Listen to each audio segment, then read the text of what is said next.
Monday, September 3rd, 2002. It's 4 p.m. and it's been a wild first day. Had a meeting with the team. Got to meet a few new faces that I didn't get introduced to on the induction. Everyone seems nice. Managed to spill coffee on my desk by 10 a.m.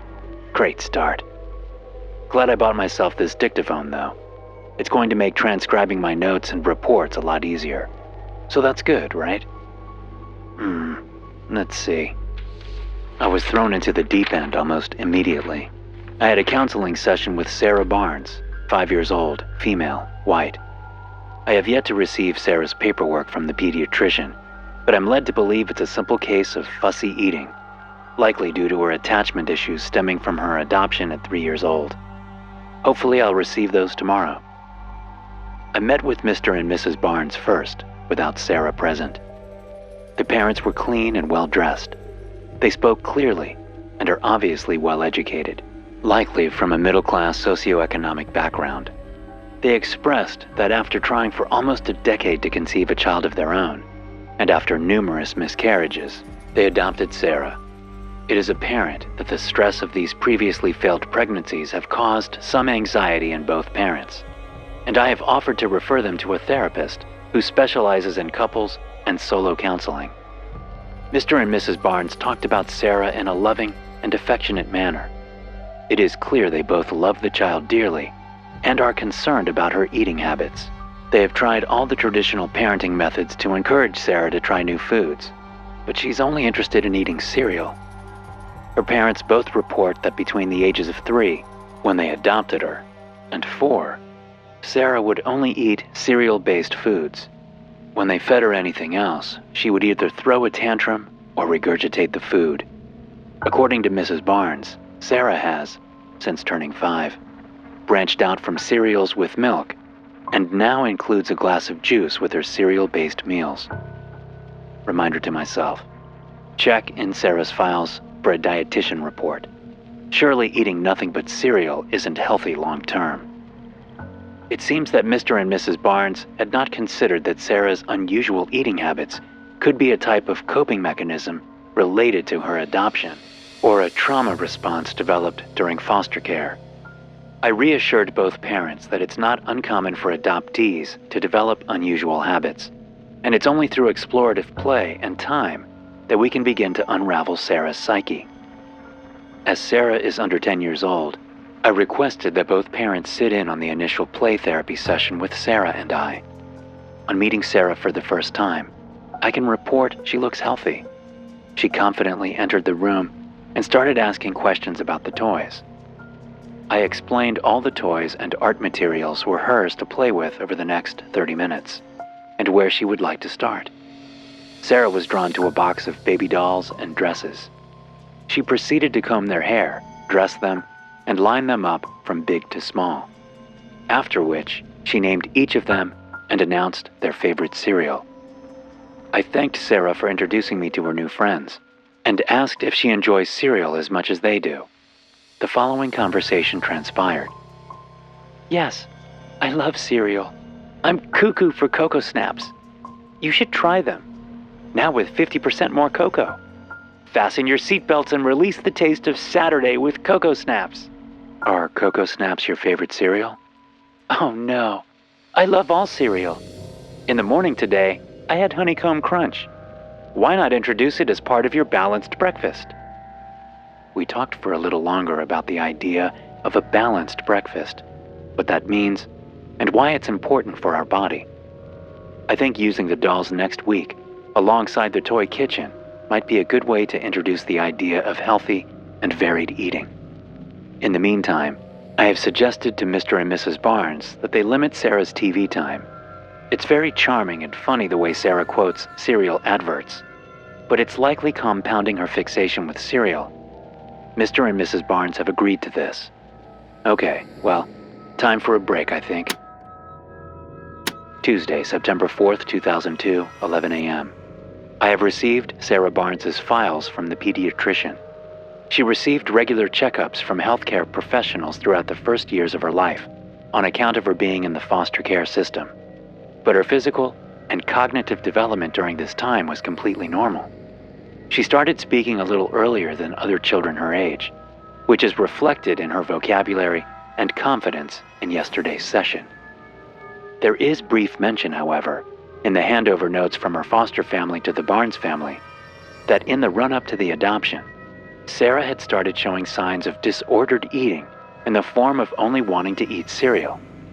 Okay, so it started before she moved in with the Barnes. Interesting. There's no mention of any other abnormal or problematic behavior, though.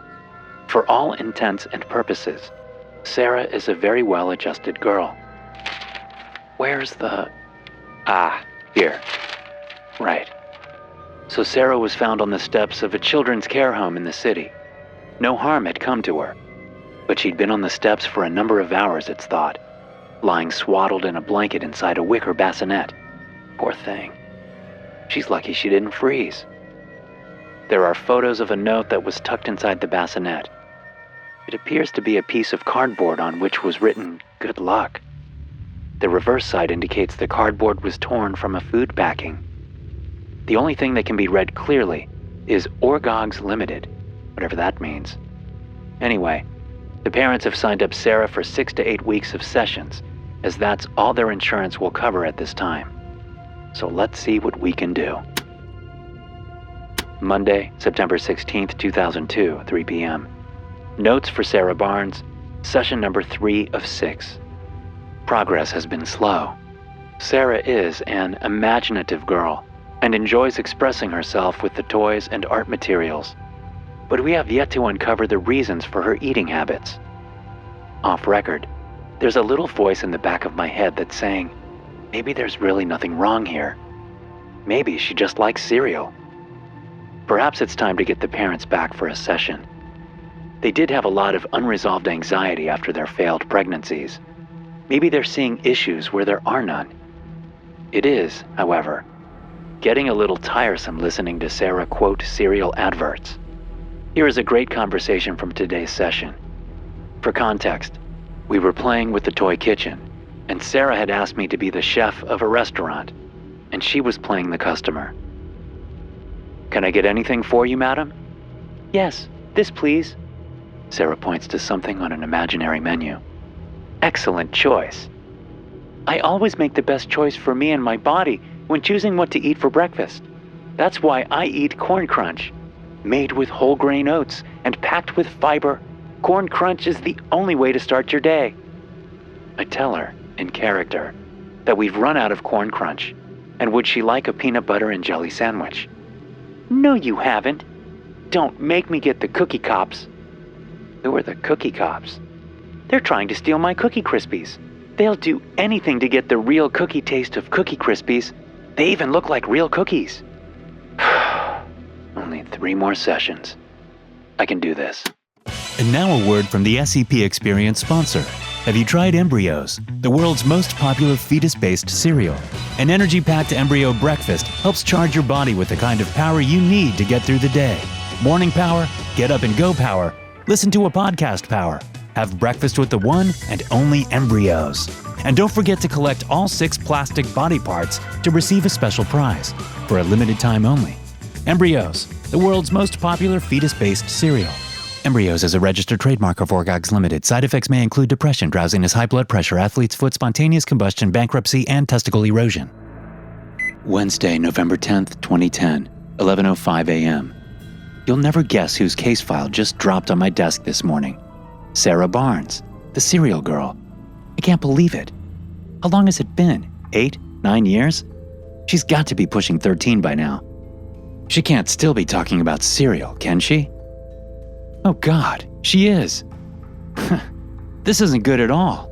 I discharged Sarah in 2002, it looks like, after only 6 sessions with a nice big stamp of, "This child is A-OK."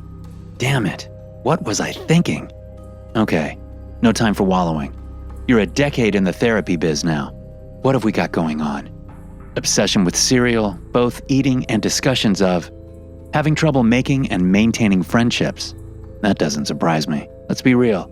The girl is probably being bullied at school. Okay, so how do we deal with this? I'll sign her up for as many sessions as her parents can afford. and start testing her for Tourette's, Asperger's syndrome, and maybe ADHD. This time I'll get to the bottom of it. Friday, January 21st, 2011, 4:15 p.m. Notes on Sarah Barnes, session number 9 of Ongoing. I've just had Sarah's MRI results sent over. All completely normal. No abnormal tissues to be found. This means we've tested her for autism, Tourette's, ADHD, DCD, tic disorders, OCD, and every other neurological condition in the book. Everything is coming back negative. And her dental report? The girl has never even had a cavity. Blood sugar? That's fine too. By all accounts, this teenager needs no intervention. But her mental state? It's in question. She's been using the coping methods we discussed for when she socializes with her peers. It seems to be working in regards to making and maintaining friendships. And she's able to somewhat control her verbal outbursts regarding cereal. The constant strain and pressure she feels when holding back is making her unhappy though. So for the time being, I'm allowing her to talk about cereal as much as she wants during our sessions. It's important to note that in today's session, Sarah was very introspective. She expressed a feeling of not belonging, of wanting to know where she comes from. I told her it's very normal for adopted young people to want information about their biological parents, to which she laughed and told me her biological parents are non-existent in her mind. She went on to describe herself as Peter Pan, the boy who never grew up, but refused to explain this further. Reminder to self, speak to Mr. and Mrs. Barnes about how they'd feel if Sarah wanted to pursue her biological parents.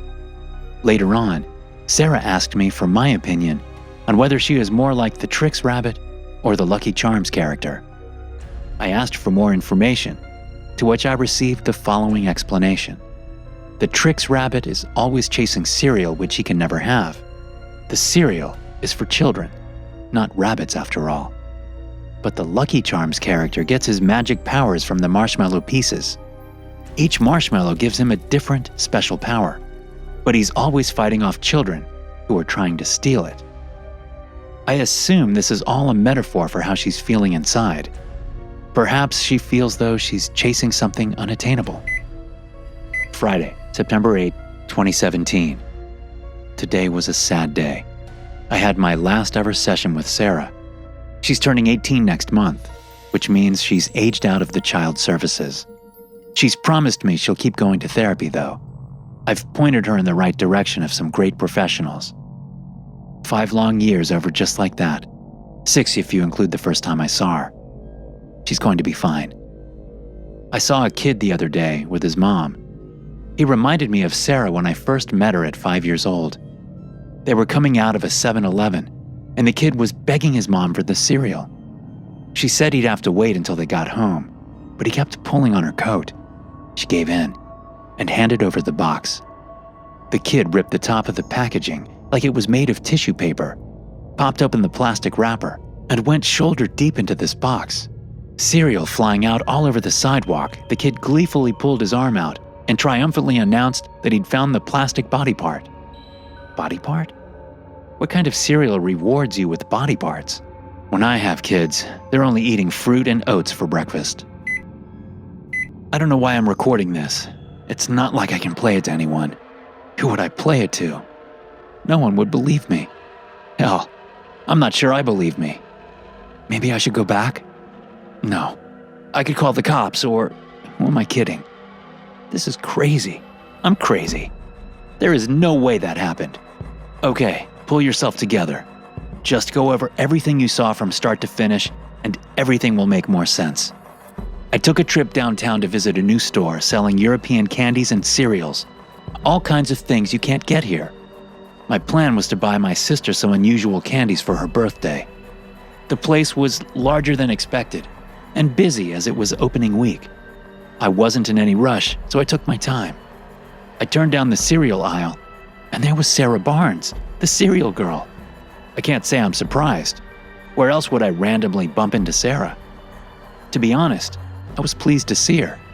It's been almost 2 years since she was discharged from Children's Services. It's so rare to see my ex-patients out in the world once they've moved on. But when I spoke to her, she seemed different.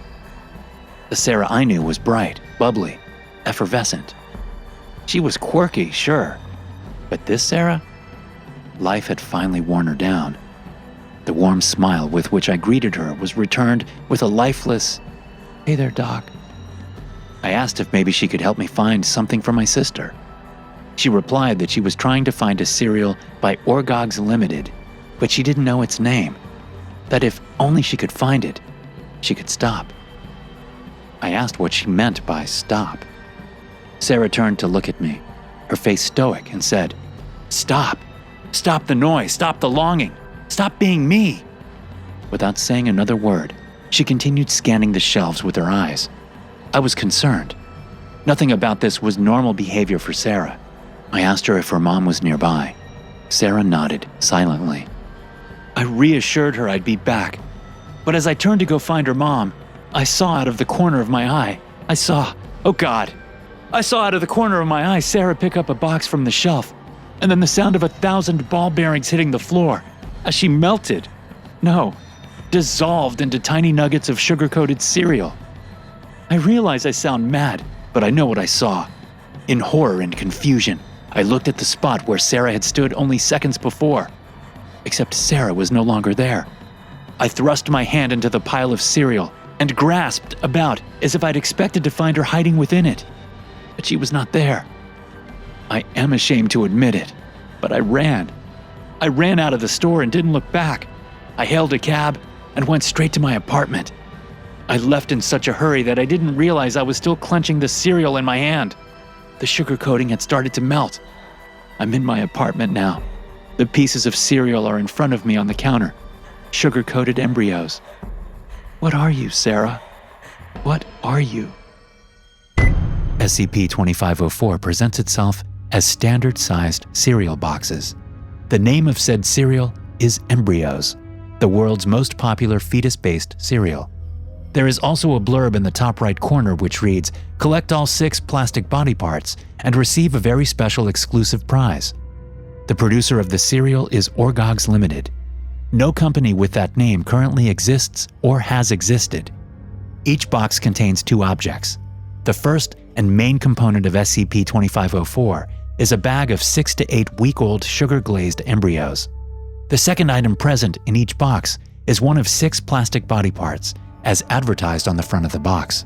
Should one of each plastic body part be recovered, collected, and sent to the address listed on the box, after a period of exactly 3 weeks, a package will be received.